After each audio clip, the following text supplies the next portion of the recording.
What is up, guys? It's Terv here, and welcome to episode 69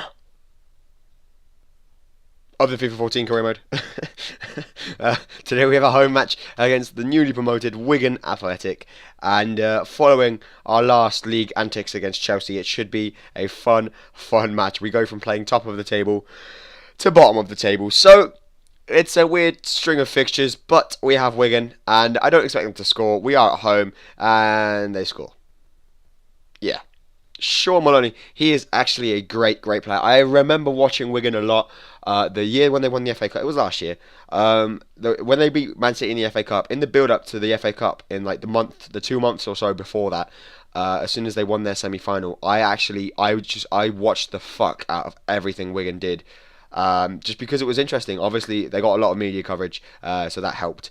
But yeah, I just happened to end up watching all of the Wigan games, and they actually have some really good players. Sean Maloney being one of them.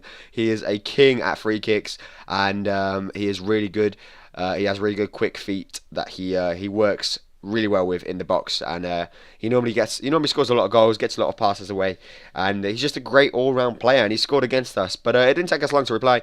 David Santon with the header there. The ball fell out to Loic Remy, and Remy with some sort of it's just the weirdest finesse shot I have ever seen. But he scores his 7th goal in the league this season, and that's a good tally for a striker to have. Hopefully we can get both him and Lukaku into double figures and double digits by the end of the season. A nice goal to put it into the corner to make it 1-1. We are at home, so I expect a win. And what does Remy do? I mean, he just goes out, just gets the ball, has a shot from out of nothing, and threatens Al Habsi. So Remy's up for it this game. He's just scored. He just brings all the confidence back into him as soon as he scores, and that's exactly what we want to see. His strike partner today was Dongu. I felt Lukaku would be playing a lot of games recently, especially in this November period. It's a little bit congested. I don't know what Colaccini's doing. I don't know why I'm not moving, but it turns out that was the death of me, because Ricky Lambert, who Wigan must have acquired recently, scored his 7th goal of the season against me in the 41st minute, not only to give Wigan the lead, but also to embarrass me, because I don't know, Mignolet's not having any of that. I don't know what he's doing. I don't know what I was doing. Honestly, guys, I think I might have put the controller down or something silly like that. I might have dropped it. But at the end of the day, Wigan scored. I don't know why they scored, but they did. And now we have to live with it. Ben Arthur right at the stroke of half-time, trying to get something back for us. He wins the corner. We're going to take this corner. This is going to probably be the last action of the half. We whip it in, but unfortunately Colaccini can't get his head to it, and they eventually clear the ball. David Santon manages to pick up a finesse shot outside the box, but it was never going in. He's only a left-back, let's admit. We go into half-time on the losing end of a 2-1 scoreline, which is not good at all. So in the second half, I wanted the boys to instigate something going forwards.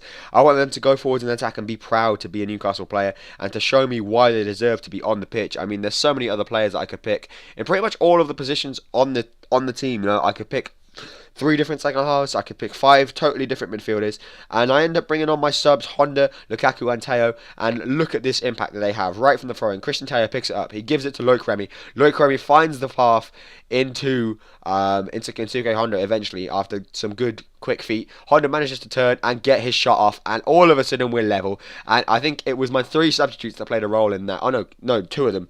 Lukaku probably just created the space, knowing him. Yeah, look, he just sat at the top, drawing 2 defenders towards him, and all of a sudden Honda has a chance and he puts it into the back of the net. So what a wonderful substitution. I'll give myself a pat on the back for that. Thank you very much for all the applause. And we move on. It's 2-2. Hopefully we can get another late winner. Lukaku nearly does. He goes for the chip. Perhaps he should have just smashed it. I don't know. But the chance goes begging in the 86th minute. And we move on. We try and force something late in the game. Ben Arthur trying to give the ball to Loic Remy. He turns, but he turns the wrong way. He should have turned left, turned out, and then just smashed it with his right foot across the face of goal. Perhaps would have got something from the game. But as it is, we finish 2-2. So from beating Chelsea 4-3, we end up drawing 2-2 with bottom of the table Wigan Athletic. I mean, look at the stats. 9 shots, 7 on target. We only scored 2. They have 2 shots, 2 on target. They score 2. So yeah.